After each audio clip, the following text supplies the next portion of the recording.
Ја прочитавме денеска, браќа и сестри, втората статија од поздравите кон Пресвета Богородица и на едно место пишува: радувај се зашто ти ни ја отвори вратата на рајот. Како изгледа вратата на рајот и како Пресвета Богородица ни ја отвори вратата на рајот? Ваква врата како што имаме во црквата и некој ни ја отвара вратата за да влеземе во неа. Тоа е на некој начин кажано колку да имаме поим за тоа доближување до нашите сваќања. Меѓутоа, рајот не е такво место и такво пребивање како што пребиваме овде на земјата. Затоа рајот има друго значење. Не само за нашите животи, туку и во совкупната заедница со Бога. Ние рај можеме да го наречеме едноставно животот со Бога. Ама како Пресвета Богородица ни ја отвара вратата? Па таа ни го донесе нашиот Спасител Господ овде на земјата, за ние да почнеме од сега и оде да заедничариме со Него и да не престанеме да заедничариме во сите векови на идниот свет и живот.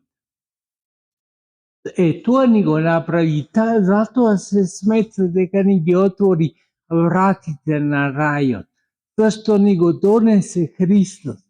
А пред неа никој не го донел Христос, нити можеше некој да го донесе ако не сакаше.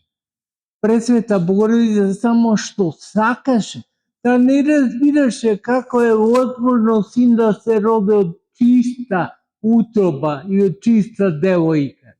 Меѓутоа рече нека биде волјата твоја, она познато на латински вие веројатно сте слушале она Аве Марија. Господ е со тебе во суштина, Пресвета Богородица. Така ја поздрави архангелот Гаврил Пресветата Богородица. И во чест на тоа поздравување и ние ја поздравуваме денеска. И денеска, и наредниот петок, и наредниот, се додека не го прочитаме во петата седмица целиот акатист, односно поздрави кон Пресвета Богородица. Тие, во суштина, се благодарност наша за тоа што таа го направи кон нас. А што направи? Ни ги отвори рајските врати. Ни отвори заедница со Бога, која поинаку никако не можевме да ја стекнеме и да ја добиеме. Затоа и сме благодарни, затоа се што да направиме, велмо малку да речем да пееме кон Богородица, тоа е премалку. Се што и да направиме е малку за тоа што таа направи за нас. Затоа благодарни секогаш, кон делото нејзино ја почитуваме како мајка наша која не раѓа за вечен живот, која ни ги отвори рајските врати.